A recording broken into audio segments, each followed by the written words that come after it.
couple of weeks ago, plus a day technically, I talked about Silent Hill Revelation, and I mentioned in that the director came out as transgender 6 years following that film.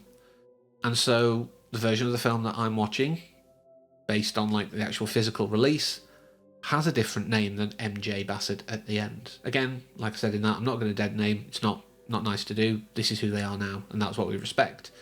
But we can't ignore the fact that what I saw on that ending was a different name. It's one of those topics that I've wanted to talk about for a while. I've had it in my head, and I just needed something like this to give me that to talk about it.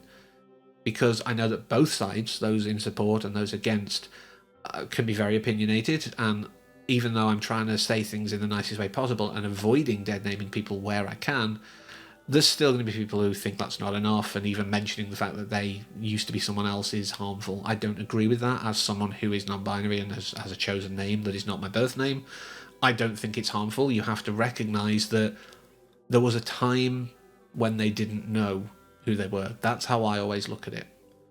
But like I say, I know that the other side, just like, well, I don't agree with it at all. Like, what you're born as is who you are. Nothing can change that. Do these people never get married? Is my counterpoint. I'm quite prepared that I may need to lock off comments at some point in the life of this video, but I just want to get it out there because I think it's a very interesting topic. So, like I say, that's the one example I saw. There is a really well-known example, and I could have done it then, but everyone was talking about that one, and that was obviously Elliot Page. I just felt it was like, well, I'd be just sort of piling on to everyone else and what they said about it. I'd just disappear in the sea. So I've done it at a time that works for me. And, it's what I wanted to do with these sort of extra videos once a month, to sometimes have a topic, and that is more the focus than the update for this. Like, yes, I've technically started back at uni, but I haven't done much yet. That'll be November, where I'll basically tell you I'm falling apart because level 5 is much harder. But my opinions and my viewpoint on this, like I said in the intro, are based upon my own experiences.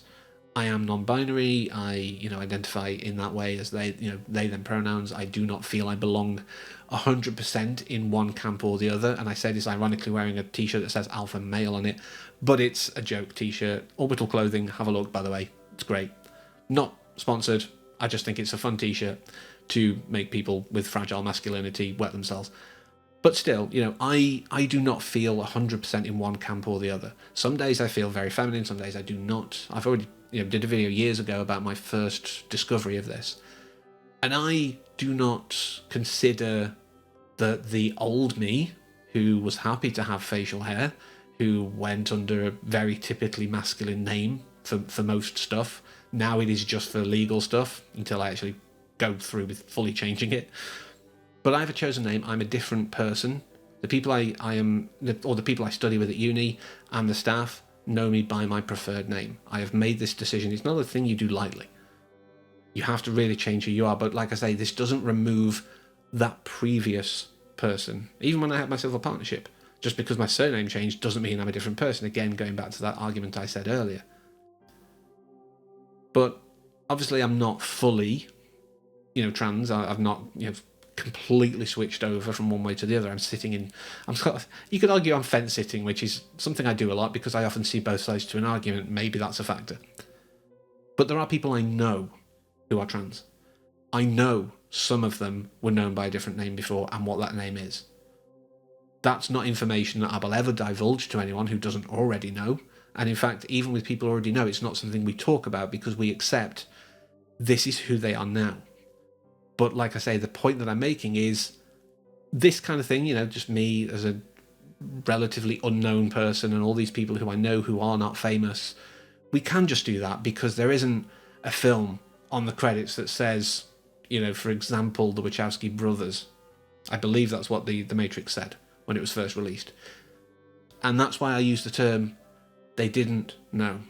Because I know from my experience, I didn't know. I always felt that I didn't fully identify, but I did not know that, one, there was another option, but going one way or the other. But two, the full ins and outs of it, I needed to explore that within myself. And everyone who has done this has done that exploration. In the same way that when Caitlyn Jenner, revealed herself to the world, that doesn't completely remove the fact that Bruce Jenner won a bunch of Olympic medals. Because at that time, that was who those medals were issued to. If you look back on footage of her exploits back then, it's very confusing when I'm talking about it this way, but if you look back at that footage, you do not see Caitlyn Jenner outwardly. She was always inside, technically. That is something I believe. But Bruce did not know fully at that time, or hadn't felt comfortable. Maybe, you know, it was something that known earlier, but obviously with the time, it wasn't so readily accessible and everything like that. I mean, there's problems with Caitlyn Jenner. I'm not, you know, not going down that road. But these things exist. And, you know, the one example that I said I didn't pile on as well with Elliot Page. If you go back and, you know, have a DVD or VHS copy, if it was still there at the time, can't remember exactly. If you look on the credits, the name is not Elliot Page. That is indelible. You cannot change it unless you know, rip it and re-encode it yourself and just do a little bit of clever bit of CG, you know, on top of it. I mean, I suppose now for streaming services, it could be done that way. You could have streaming versions of these films with the name that they have now. If that's something that's, you know, cost effective and they want to do, I would have no objection to it. But it's that thing, and it's why it's been hard for me to make this video in a way, because a lot of people will say that me saying, just acknowledging that media exists for these people in the public eye before they knew is harmful to them.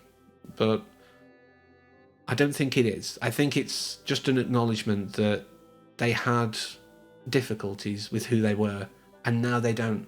I mean, they do because of idiots, but internally, and, you know, in how comfortable they are with themselves, they don't have those issues.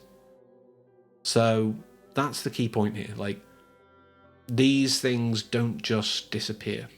We can update the IMDb credits, we can, you know, change the Wikipedia, but we can't change stuff that just exists and is immutable now. But that's not bad. It's a reflection of who they were, and we celebrate them for who they are. We accept that they've come to this part of their journey, and we support them through it. And like I said, this still applies to people not in the public eye. It's just less impactful. I can look at my school records with my birth name on. That's about my equivalent. They are immutable. But that doesn't change who I have chosen to be now. Because growing and changing is something we do throughout life. It's part of the psychological studies I've been doing, this idea that we grow and change. And yeah, I mean, I feel like I'm going off on another tangent. This isn't what it's for, you know, but it's bringing in the psychological stuff. So, you know, I'm back at uni. That's the updated bit. I'm thinking psychologically again. There we go. We've ticked that box. But please, if you do want to talk about it in the comments, you know, whether you agree or disagree, that's fine.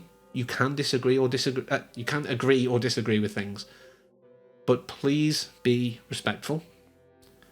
If you don't, I may remove comments entirely from the video, like disable them, or just block your comment. Like, I do feel that I have to be a bit harsh in this one because it is a very sensitive topic. So yes, discuss it respectfully, and I'll obviously see you on Friday for the normal video and in a month for the update. So until then, look after yourselves, like, take care. I really mean it, you know, and just be nice to people around you. It costs very little to be kind, and I'll see you next time.